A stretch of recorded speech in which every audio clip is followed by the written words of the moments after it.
საკრებულოს წევრები პრემიების აღებას უარყოფენ. დეპუტატები ძველი მოწვევის საკრებულოს წევრების პრემიებთან დაკავშირებით გამოქვეყნებულ ინფორმაციას გამოეხმაურნენ. მათი თქმით, პრემირების სისტემა მაშინ არასწორი იყო და დღეს ის უკვე აღარ მოქმედებს.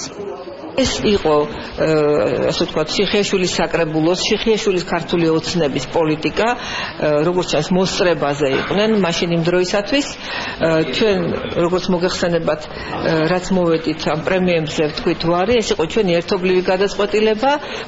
მართალია, შეიძლება არ იყოს გამართლებული, როდესაც მუშაობს საჯარო მოხელე არის თუ არჩეული პირი, რომ მთლიანად ვარ ითქვას ყოველგვარ წახალისებაზე, უკიდურესობა არ ვარგა, მაგრამ ამ შემთხვევაში ჩვენ გვაქვს ესეთი დამოკიდებულება, ჩვენ ვიყავით ინიციატორები, რომ რეგლამენტში ჩაწერილი იყო, რომ არჩეულ წევრებს ეკრძალებათ პრემიის აღება, რა თქმა უნდა, დიდი წინააღმდეგობა შეხვდა ამასთან დაკავშირებით, მათ შორის ძველი საკრებულოს წევრებისგანაც რეგლამენტში ეს ჩანაწერი არ გაკეთდა, მაგრამ ჩვენ მივახცეთ იმას რესპუბლიკელების ინიციატივით, რომ გაკეთებული იყო პოლიტიკური განცხადება, რომელსაც ხელი მოაწერა ყველა ფრაქციამ, თითოეულმა დეპუტატმა, რომ ისინი ამ მოწვევის საკრებულოში არ აიღებდნენ პრემიებს.